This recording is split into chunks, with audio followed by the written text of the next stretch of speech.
So there we were, Yeah. Olympia, Washington in the late 90s. And do you remember internet service providers when you had to do the boop, boop, boop, boop, boop, boop, boop, dial up to get the internet access, right? And now, like what we have with Wi-Fi, and it was a complete myth and a dream at that point. So you're dialing up to the internet, and you could make your 5 megabyte website. And you could FTP, and it was all a very exciting time. And I was part of an internet service provider called Oliwa.net in those heady days, and we were in Olympia. And so much of what became like the Seattle music scene really was born in Olympia. Sub Pop, and Evergreen College there, and Chaos Radio, KAOS Radio, kind of burst Sub Pop, which then became a newspaper column in the Rocket. Nirvana came out of Aberdeen and played their first shows at Evergreen Dorms, and Steve Turner from Mudhoney went to, so much of this scene was Olympia. And in those days we were internet service provider to Kill Rock Stars record label, which is legendary. Now they've been acquired something by Warner Brothers, which is kind of Kill Rock Stars, and K Records, the legendary K Records with Calvin Johnson and colleagues, who really started this kind of, well, I don't know really what to call it, but in 1991 there was the Olympia Underground Rock Underground Festival, and it brought all these bands, Beat Happening and so on, to Olympia. And for a bunch of years there was so much great, well, it still is, but Olympia was a great music city, and we were right in the thick of it because all these little DIY record labels and bands needed a website.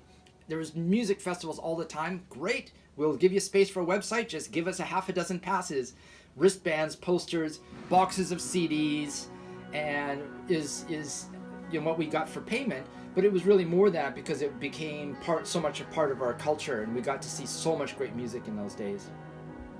And as I've gone through my archives too, I come across, like a bundle in this box. Oh, here's a bunch of CDs from that era. Oh, here's a box of records from that era. Because all this stuff ended up in storage lockers, just kind of like dumped in a corner, and I'll be back next week. And 5 years later, 10 years later, you actually uncover this again. Mojo Nixon, Jerry Garcia, the Connells, Dinosaur Jr. and Nirvana, decent show. Converted Church in Salt Lake City, pre-Nevermind, of course. Edie Brickell and New Bohemians, there's more Grateful Dead. Neil Young, was that with Pearl Jam, or that was with Sonic Youth and Social Distortion. More Grateful Dead. Gwar in Germany, where they did not get the irony of Gwar. That was weird. More Jerry Garcia, Grateful Dead. Soul Asylum in London. Bob Dylan, one of dozens of Bob Dylan shows. Michael Hedges, the great late guitar player. There's Further Festival. Blues Traveler, Dave Matthews. Lenny Kravitz, Rusted Root. That was the Horde Festival. Now, there's always discourse about how people organize their record collection. So over here I have kind of your legacy troubadours. So I have the Bob Dylan, John Prine, Leonard Cohen, all these old bards hanging out over here. It's kind of like the Old Testament, Mm-hmm. And then here is kind of my American Songbook stuff. And Nat King Cole, Ella Fitzgerald. And a lot of that is on the first floor as well. And then here is kind of first wave, second wave, Talking Heads to Modest Mouse, Blondie and the Specials, X, this kind of stuff. We got a few big box sets here, Bob Mould and Joe Strummer box sets here. And then over here, this gets to be the stuff that is not in frequent rotation because it's a little bit more beat up. Lone Justice, Midnight Oil, Rank and File, some Paul McCartney or John Lennon records I ended up with, and stuff that's, so there's some Beatles. There's Japan loves Bob Dylan, they love the Beatles, and love Bowie, so you get great editions of those artists here. So I found a guy on Discogs looking at some Bob Dylan albums. I love, Bob Dylan, great songwriter. Of course, he's a legendary figure. But most of what I've heard, I realize, is in compilations. and this mixed thing, that volume 7 of the Basement Tape Greatest Hits volume 4, and on Discogs I found a whole Highway 61 Revisited, Blood on the Tracks, the Freewheeling Bob Dylan, 2,000 yen each, which is like 20 bucks Canadian, 15 US or whatever, and they're all in great. And so now I have a beautiful Bob Dylan section here, including Bob Dylan live at the Budokan. I think you could do a whole video about artists who have done live at the Budokan. Oh yeah. Yeah, because there's a Bachman Turner Overdrive, there's a Cheap Trick. I mean, they go on and on, but this Bob Dylan at Budokan, it shows up in perfect condition. It's a gatefold live album. It's beautiful. Yeah. And then what is that box? The UK flag up top. What is that? This is so I mentioned I'm a huge Clash fan, Okay. and this is the Clash. And I have most of the Clash here, Sandinista and London Calling, and a few Joe Strummer records, and a whole Joe Strummer box set with the Mescalero years. But this is. Look at that. You put that here? No, this came somewhere in Canada. But I love it because it comes with a whole owner's manual for the box. Look at that. Yeah. And like extraneous information in the form of a very serious manual. I love it. And then it's the whole collection. It's a boom box. Yeah. It's a whole collection of all the CDs with all the full liner notes. So it's a beautiful reproduction. This is the little fake vinyl CDs. Mm-hmm. And then also in here is a whole collection of the singles as well. And then it came with, let's see if it's still in here, because I actually love to use all this stuff. Pins, guitar picks, patches,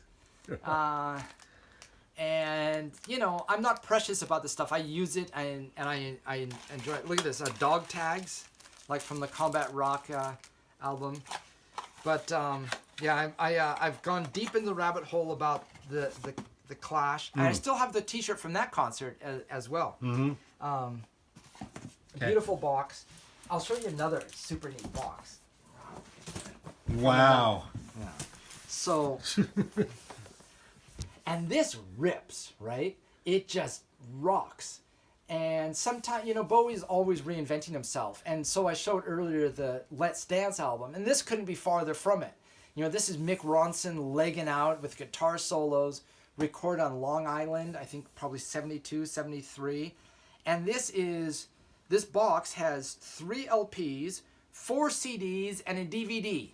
Plus the original press release, 8x10 glossies, tour itineraries, tour writers, all that kind of stuff. So it's just everything about the album. Yeah. All the live concerts, all the outtakes, everything. Yeah.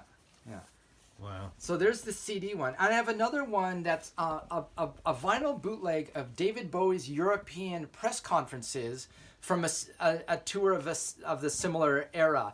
That's just David Bowie doing press conferences. And I was like, how do you, if that's available, how do you not... Wow. Let's see if I can find the... So there's a poster in here. Wow. Posters... Can you open that one more time? Yeah, here we go. I have stacks and reams of posters because I stopped collecting T-shirts and started collecting posters instead. Yeah. But I realized that posters Look they're at even harder to. Look at the chalk drawing in the rear. Did you notice? Yeah. Yeah, it's gorgeously conceived, And then here's a whole manual of stuff, itineraries, artifacts. From the tour. More pins and buttons. Mm-hmm. We got a ticket stub from Nassau Coliseum. A facsimile of one. Yeah, facsimile of one. And the whole press pack. Yeah, look at that. Triple spaced. Yeah. Triple line spaced. Stapled. Yeah. I remember those. And then we got the band bios. Mm-hmm. You got your 8x10 glossies. Yep. Whichever one you want to run in your newspaper. Yep. And AP. and it just and And then here's a certificate of authenticity, a few more stickers. Here's another photo for you in case those other ones weren't enough for you. And, it just goes on and on. And look at the padding on the inside of the box. Wait, the styrofoam. I got it. Oh, my God. Yeah. So it looks like a road case, Not only that, it looks like the cover where he's coming out of that soundproofing stuff. Yeah. Yeah, wow. So it's a beautifully produced beautifully produced thing. So it's the homage of homages. Yeah. Hold on, let me just tidy this one up. I tend to be a little rough with my stuff. What a fan you are. And it's something that starts you on the journey. So all of these things I'm showing really kind of like are points that started me on a journey that took me down a new direction in my life, And this is before we even talked about the Grateful Dead, where the Grateful Dead were a whole other way of looking at music because of the go ahead and record our live shows and trade the tapes, and it became the tape trading culture. And this whole DIY, the thing that attracted me to punk or, erstwhile college rock or indie rock or Grateful Dead, we're all community, right? It wasn't with the big stadium acts of the world, the band was there and you were very much here. With this stuff I was attracted to, I could feel like I was part of the extended community, half a degree of separation from being there, from being part of it. And the Grateful Dead, they turned the record business upside down because, sure, go ahead and record our shows, and everyone would bootleg, and their studio albums were sometimes, not big sellers, with a few exceptions. But now, years later, they do beautiful reissues of these shows, and they have subscription services to the CD box sets. This one down here is all the Pacific Northwest shows from the late 60s, early 70s. So Portland, Seattle, Vancouver. And this box was designed by an Indigenous artist, Roy Henry Vickers, in Vancouver. So it was like properly done. It's not, cheesed out, fake native art. Right. And this was nominated for a Grammy for packaging, and my buddy Chris Krug went there as a photographer with the artist to document the experience, and they were beat out by Weird Al Yankovic. Can you believe it? But this new Grammys, and I'm not a fan of the show, but I just know the trivia, the latest Grateful Dead, Dave's Picks it's actually called Dave's Picks because of the new Grateful Dead archivist is named Dave Lemieux. He's a Canadian of my age, lives in Victoria. And he has the access to the vault. And, but big thick book comes with it. And then the padding, the detail of the art inside here.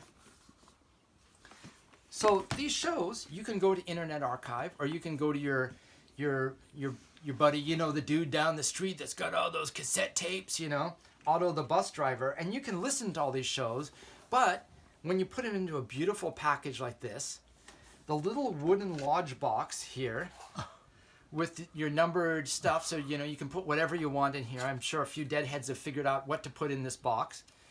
And this is a numbered edition, and then you have all the shows from these years. And of course, me being a Pacific Northwest guy, this is cultural history for me.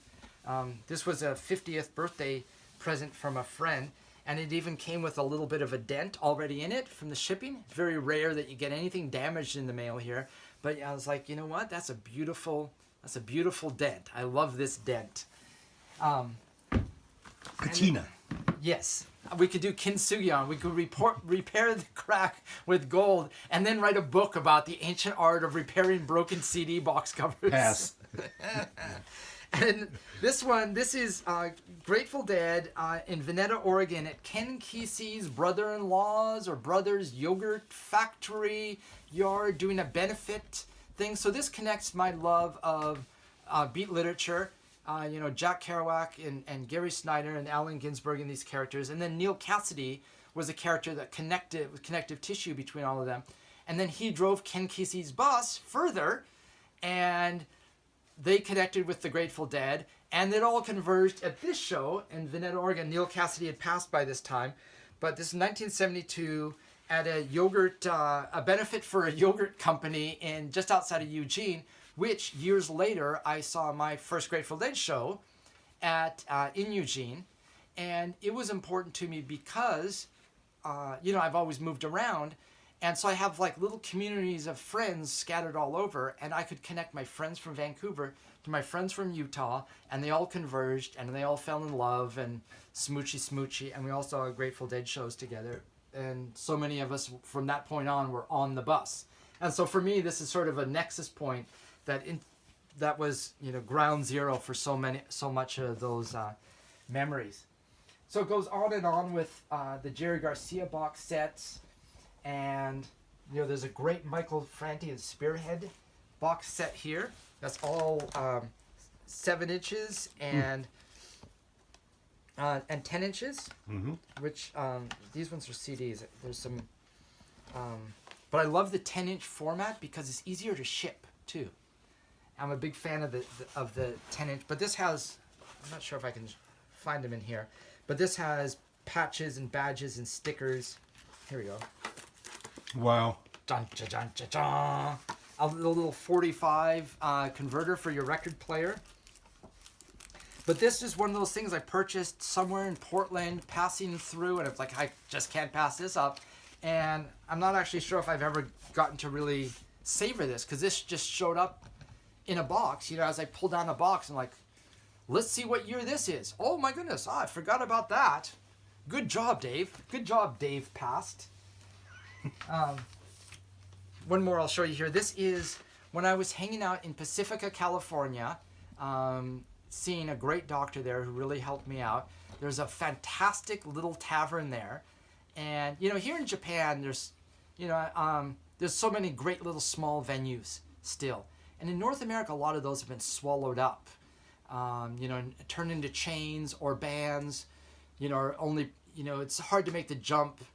And people complain about, the Taylor Swift, Bruce Springsteen, Elton John tickets are $15,000 each or whatever, right?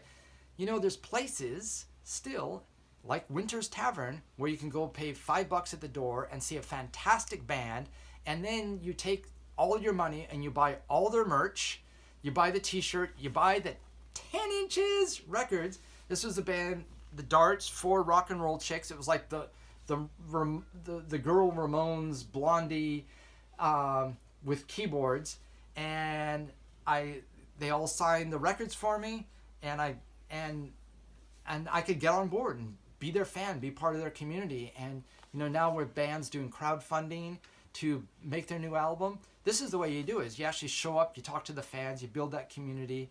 You have the stickers, you have the merch, and you make a beautifully designed record. I mean, how cool are those, right? And hooray for the 10-inch format, because it's easy to ship and easy to listen to. That's beautiful. Yeah, right? Take a break. Yep. Wow.